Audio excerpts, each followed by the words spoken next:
What's going on, everybody? It's your boy Gage. Welcome to the channel. Today, I am excited to share with you my pure Shaddoll deck profile. However, we're taking a bit of a blast to the past today because this is actually a deck build from a period in Yu-Gi-Oh's history around the time when Dimension of Chaos first launched in the TCG, and it is right before a huge ban list essentially took out all of the Duelist Alliance era decks, so to speak.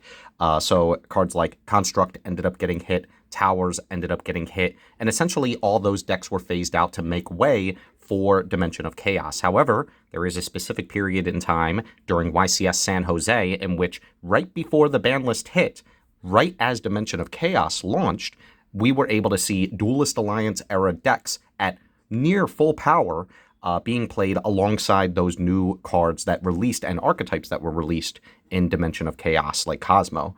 So this is a format where it's Cosmo, BA, Shaddoll, Nekroz, Klee, and it was, I believe, created or at least discovered by Yugi Nono. So if you're interested, definitely check out his channel, as that's how I learned about this format. I figured it was one of the best ways to be able to still play a deck from this era in a specific format that technically did exist. So it's not necessarily like fan created. It was just a very short period of time. So enough yapping. I'm going to go ahead and hop right into it. But please remember to like, comment, and subscribe if you're fans of content like this. So let's go ahead and show off the build. I am playing 3 copies of Mathematician.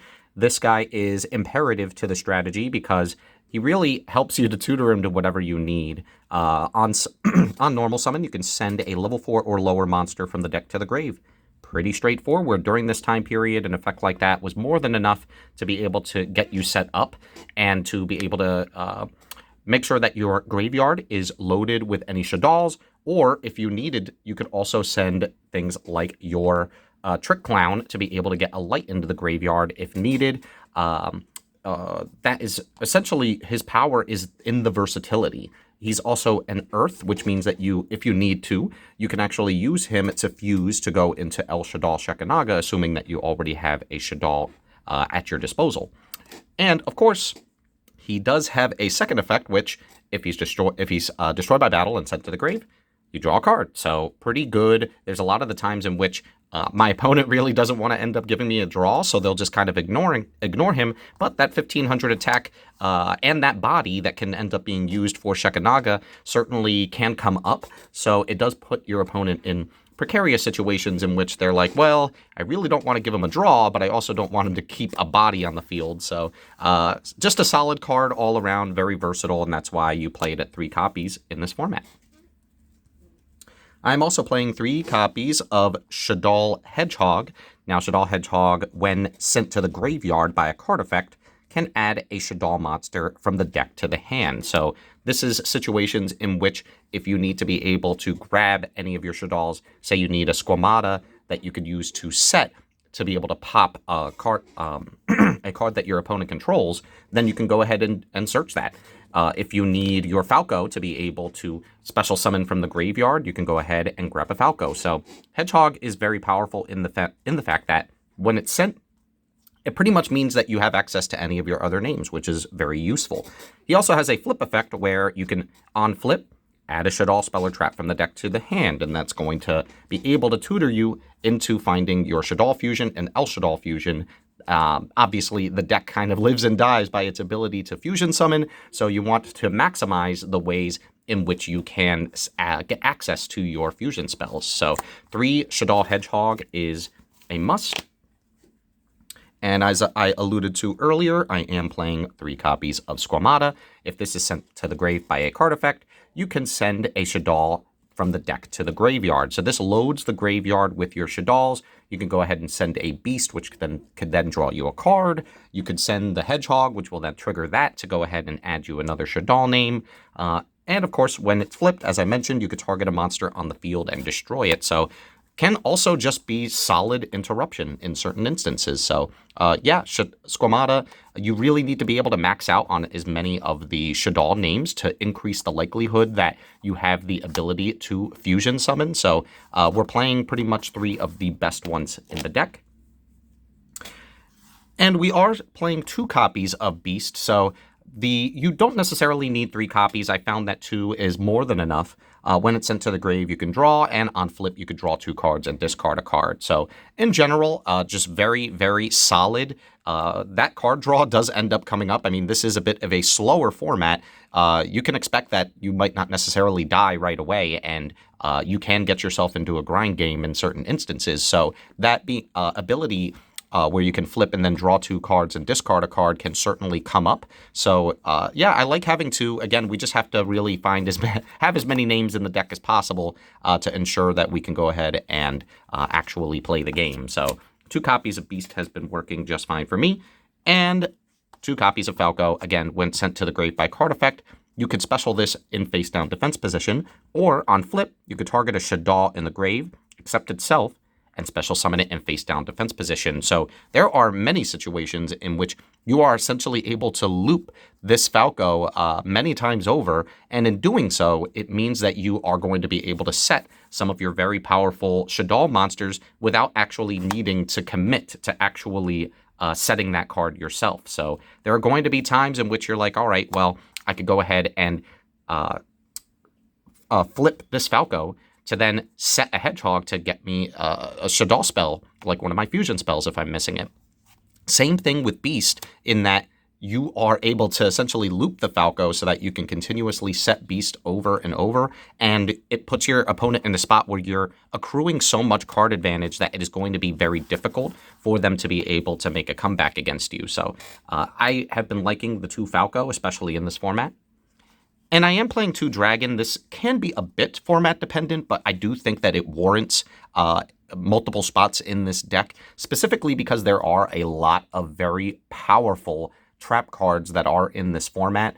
We do not necessarily want to insta-lose to certain cards like Vanity's Emptiness. We don't want to run into a Stray Storming Mirror Force. We could even pop a Solemn Warning. There are many different traps that can be kind of a pain for you to deal with. And of course, this is also early Pendulum era, so of course you can go ahead and, pop a Stray Pendulum Scale to set your opponent back in certain ways. So yeah, Shaddoll Dragon is just solid. There have even been times in which I've considered 3, but I do think that 2 is enough. I mean, we do play Emerald to be able to shuffle cards back from the discard pile back into the deck just in case. So if it really came up, we could technically get it back, but 2 has been working just fine. And now for some of the other monsters that we play in tandem, I might as well show off the double Performage Damage Juggler, double Trick Clown, as well as 1 Hat Tricker. So this is essentially your Performage engine. This has the ability to banish itself from the grave to be able to add you a Performage. So that could be your Trick Clown, that could be your Hat Tricker, your Trick Clown just being the fact that these are lights that you have relatively easy access to, because you could use it as fusion material from the deck for your Shaddoll fusion, or you could send it off with something like a Mathematician. There are ways in which you can get this easily into rotation.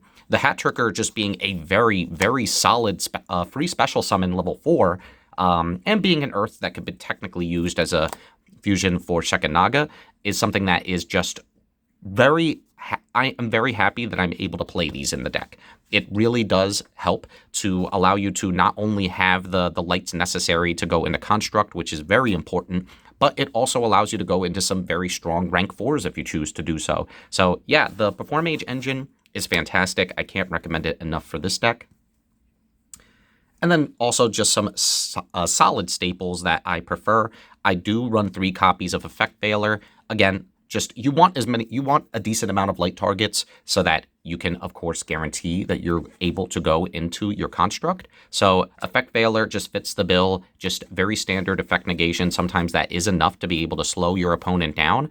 It's not as if this is a format in which if you don't stop your opponent, you pretty much just lose, right? Like, there is going to be the opportunity to have some comebacks. So Effect Veiler is just a very solid hand trap during this time period.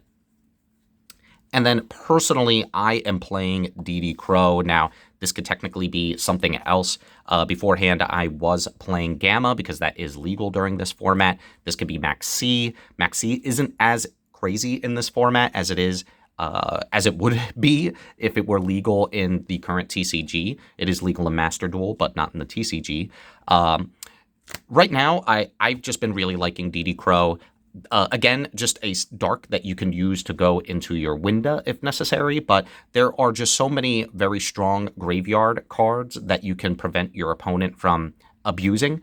Being able to hit a Destiny Hero Malicious, being able to hit the Performage cards that are in your graveyard so that you can stop Trick Clown from occurring.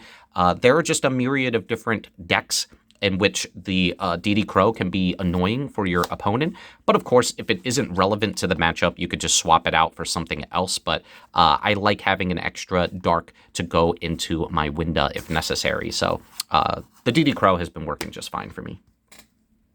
And that's it for the monsters. Now for the spells, of course, 3 copies of Shaddoll Fusion, one of the original busted fusion spells, being able to fuse using monsters from the field, but if your opponent controls a monster from the extra deck, you can use the materials from the deck instead, which is just absurd. Of course, this is a format in which there are many extra deck monsters, so the opportunity for your opponent to have something on the field like a Dante or other, rank 4 monsters on the field means that this more oftentimes ends up being live in allowing you to use monsters straight from the deck, which is just absurd. This is a very powerful card.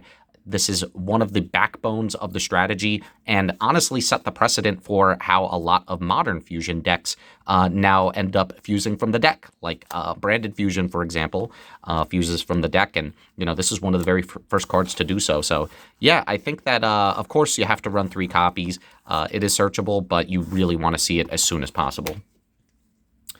3 copies of El Shaddoll Fusion. You want to see as many of the fusions as possible, though El Shaddoll Fusion is fantastic because of the fact that it's a quick play, meaning that you can set it on your turn and then fusion summon on your opponent's turn, which can be used to disrupt your opponent in certain instances. So I do like the fact that we have options to be able to play on the opponent's turn, and that's why El Shaddoll Fusion is something that I have been loving at 3 copies. And then for the last technically fusion spell, it's Instant Fusion. This format does have the existence of Norden, which we'll talk about when we get to the extra deck, but that card is just absurd. So Instant Fusion is one of the best ways to be able to get it out, and that's how this deck has easy access to be able to spam rank 4s like it's nobody's business. So Instant Fusion is incredibly powerful to be able to get you access to that Norden, and that's why you want to play 3 copies. I'm also playing a few tech cards, so I am playing 2 copies of Book of Moon. I was really looking for an option that was just versatile in a myriad of different ways, and Book of Moon fits that bill. If I need to be able to use it as disruption against my opponent from being able to make their Xyz plays and things of that nature, if I need to be able to deal with a problematic monster that my opponent controls that might be preventing me from making certain plays, then I could just go ahead and book it and not have to worry about it. But there are going to be times in which maybe you want to use this defensively. You want to be able to reset one of your Shaddoll monsters to be able to continue to accrue value. Book of Moon is just a fantastic card in general. So yeah, I love having the 2 copies, might even consider a 3rd at some point. I'm playing Foolish Burial, being able to send a monster from the deck to the graveyard. Pretty self-explanatory. All of the Shaddolls trigger off of being sent by a card effect. So yeah, you want to have Foolish Burial as a nice tech. And then I am playing 1 copy of Mystical Space Typhoon just so that I'm not completely hosed by some of the very powerful floodgates that do exist in the format. So you don't want to get caught with your pants down. And every now and again, you'll be able to, again, just snipe like a Mirror Force or things of that nature. So 1 copy of MST. And then the 1 broken Soul Charge. Now, arguably, this is probably the most busted thing about the format for sure. Though it doesn't really always come up. At 1 copy, you really aren't going to see it all the time. When you do see it, it can be a shift in momentum for sure, because it does, set you up with so much advantage, being able to special summon a bunch of level 4s from the grave, for example, to be able to make free Xyz plays. You are, of course, giving up life points, which that has been a game changer in certain instances. It puts you in a situation where, unless you can really solidify a game plan by being able to pay that much life points and special summon a bunch of monsters, you might not always want to go for the soul charge, because it could put you in a spot where you can accidentally end up getting OTK'd. So yeah, soul charge, I have found it is obviously very powerful, but I wouldn't say it's like something that ruins the format or anything like that. It's more of just, I feel like every format to a certain degree has like a crazy power card, and this is certainly a get out of jail free card, a crazy heart of the cards top deck type of card. And honestly, it's fun. It's fun to use. So I'm glad that we are at least able to use it at 1 copy in this format. And now for the extra deck, I am playing 3 copies of El Shaddoll Construct. Just an incredible card, being able to, on special summon, send a Shaddoll card from the deck to the graveyard, and then at the start of the damage step, if it battles a special summon monster, just straight up destroy it. That's just absurd. There are so many problematic cards that you could just get rid of because you just destroy it during the damage step. So that is just even a very powerful effect even to this day.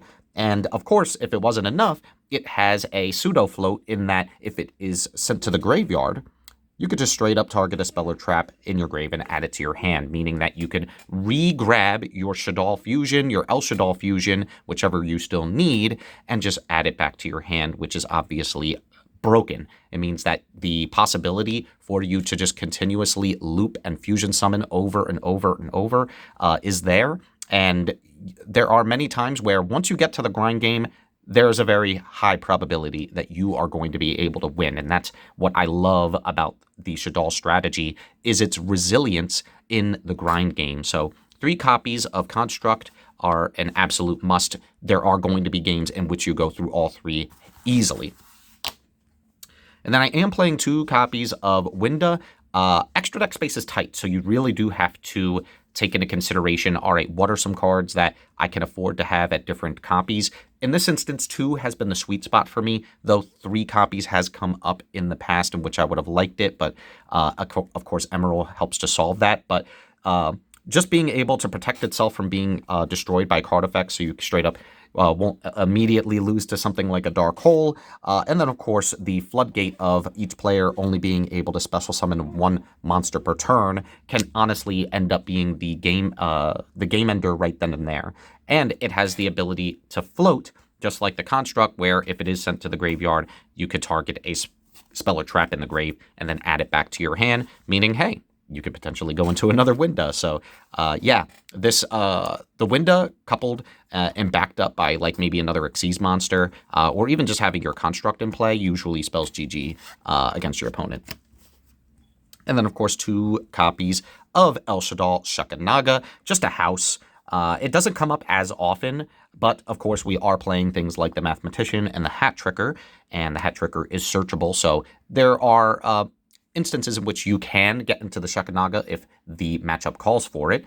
It does have the ability where once during either player's turn, when a special summon monster activates its effect, you could send a Shaddoll card from the hand, negate the activation, and destroy it. So that special summon monster is essentially, if they attempt to do anything, you could just go ahead and ditch a Shaddoll from the hand and get rid of it. And of course, that does end up triggering the Shaddoll that you discarded from your hand since it was sent by a card effect. So yeah, just a very strong card. I love having access to it. Very rarely do you end up needing the 2, but I am happy that I do have 2 copies just in case. And of course, just having a 3,000 booty sometimes is enough to be able to get the job done in walling off your opponent. I'm also playing 2 copies of Elder Entity Norden, the most busted fusion probably of all time. No, don't necessarily want to say that. It is very powerful, but honestly, it's instant fusion, being able to get it out as easily as it is and cheating it out that really makes it super busted. When it's special summon, target a level 4 or lower monster in the grave and special summon it. Its effects are negated, but who cares? It's most likely going to end up being used for an Xyz summon. So Norden essentially being able to represent a one-card Xyz summon is just crazy in this format, especially since there are so many good Xyz monsters at your disposal. So 2 Norden, there have been instances in which I wanted to play 3, but again, the extra deck is super tight, but there are ways to be able to get him back. For the Xyz monsters, we are playing 1 copy of Silent Honor Arc, just very solid overall. You detach 2 materials, target a special summon monster your opponent controls that's in attack position, and you attach it to this card as material. And then, of course, if this would be destroyed by battle or card effect, you could detach a material to prevent that from happening. So yeah, just a solid rank 4. Again, the extra deck is tight, so we're playing many different types of rank 4s, but Silent Honor Arc just so happens to be one of the best in the format, so you definitely have to play it if you are playing Norden. I'm also playing 1 copy of Shaddoll, the Sky Blaster Musketeer. Detach an Xyz material, target a face-up monster on the field, change it to face-down defense position, or you could detach 2 materials to target a face-up card on the field and shuffle it into the deck. So, yeah, just being able to spin cards back into the deck was at a premium in those days for sure. And sometimes you don't want to send your monster to the your opponent's monster to the graveyard or one of their cards to the graveyard. You really just want to be able to get rid of it, and putting it back into the deck is as close to being able to remove it as possible. Of course, your opponent always has the ability to potentially draw it again, but if it is an extra deck monster, I mean, you're just sending it right back to the extra deck, right? So you're dealing with something problematic regardless, and Shaddoll is just a very solid monster in this format. I'm also playing 1 copy of Evil Swarm Exciton Knight once during the chain, during your opponent's main phase, or during your main phase or your opponent's battle phase, excuse me. If your opponent has more total cards in their hand and field than you do, quick effect detach a material and destroy all other cards on the field. They don't take damage for the rest of the turn, but who cares? Because this is essentially one of the best comeback cards in the format. You really want to make sure that you have access to it, especially if you are falling behind in card advantage. Essentially, if your opponent does not have access to be able to stop this summon from happening, or access to monster negation to be able to prevent that effect from going off, they are going to say bye-bye to their entire field. Hopefully they don't end up having some floating effects of their own, but if they don't, usually by the time this hits the field, that ends up spelling game. So Exciton Knight is very, very important. And we are playing Abyss Dweller. Now, obviously, this can hurt us, but we do want to make sure that you're actually, no, this is one-sided. It's not reciprocal. So you want to make sure that, of course, other graveyard decks are not able to hurt you. So there are, BAs in the format, for example. So you definitely don't want them to be able to have access to all of their graveyard effects. So having Abyss Dweller as a rank 4 in this era of time was very strong. And then, as I alluded to many times earlier, Daigusto Emerald, just being able to target 3 monsters in the grave, shuffle all 3 back, and then draw a card. That allows you to essentially have an infinite grind, pseudo-infinite grind game, because you are able to add back your constructs. If you've gone through all of them, you're able to add back your main deck Shaddoll monsters to then be able to reuse them off of another fusion summon later on. Emerald is just good at being able to recycle those resources, and then also you're getting a draw, which is just, I mean, he would have already been really crazy just for the shuffling of the monsters, but I mean, man, being able to also just get a free draw, why not? So yeah, definitely want to play Daigusto Emerald. And then for the last slot, I am playing number 106 Giant Hand. When a monster effect is activated on the opponent's field, quick effect, detach 2 materials, target the effect monster, and essentially, while it's face up on the field, its effects are negated, and it can't change its battle position. So just a very solid interruption for your opponent. So there are going to be times in which, having this coupled with something like a Winda can make it so that it is very, very difficult for your opponent to be able to play the game. So just a very solid monster to have access to. And so just to give you an idea on what the side deck, now, I don't want to say that this is perfect at all. This is just what I'm playing per the meta at my locals, because we do have a few people who have been showing interest in the format and building decks for it. So just to give you an idea, just in case you're interested in, being able to try out the format yourself, as I mentioned, Darkhold does exist. I want to be able to side into it in certain matchups in which it's actually relevant, because there are monsters that can prevent themselves from being destroyed, so sometimes it just doesn't always come up. However, we do also have one copy of Raigeki, which is also one copy in the format. You just destroy all monsters your opponent controls. Again, I like to side these in mostly because they don't facilitate any game plan. If it's one of those things where obviously it's stronger going second, and if it just so happens that your opponent is playing a deck that does not have any protection or floating effects, then Raigeki is just a solid option.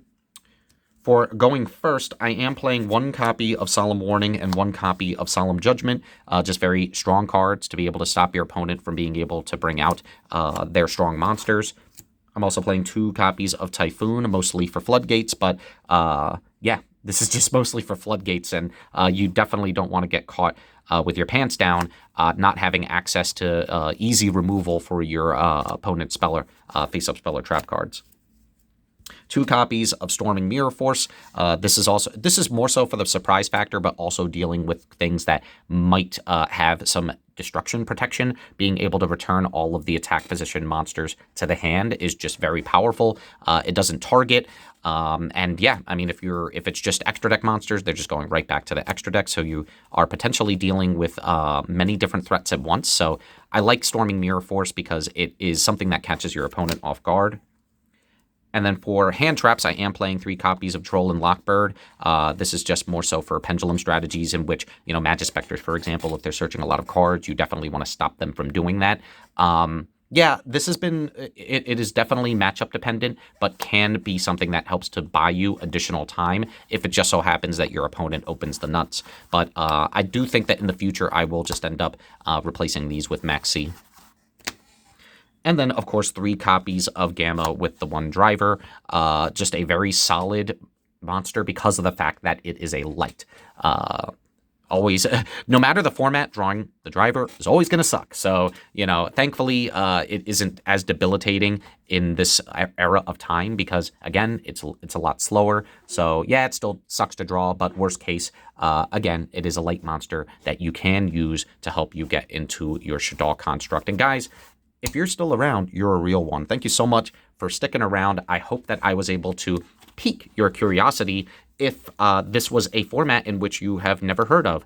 Again, this is something that I believe was at least discovered by Yugi No. I'm sure there's other people who recognize that this was a format that existed at some point in time, but definitely check out his video going over the format in more detail, talking about some of the more powerful strategies that exist in the format, things of that nature to help you get an idea of what this period of time was like. And I just like being able to know that I own a piece of Yu-Gi-Oh! History, and this is never going to change. One of the best things about being able to play older formats means that it never goes out of style, right? That is always going to be something that you don't have to worry about a ban list coming through and hitting your boss monsters or hitting your consistency. You can always just go back and relive the days in which you were able to play some of your favorite decks, and you will always be able to have it. So yeah, thank you again for just kind of hearing my my end of video ramblings. I think that this format is a lot of fun. So, I do want to share off my build since, we have been playing it at my locals and it has started to catch on a bit. So I do hope that it becomes a little bit more popular in the future. And until next time, GG.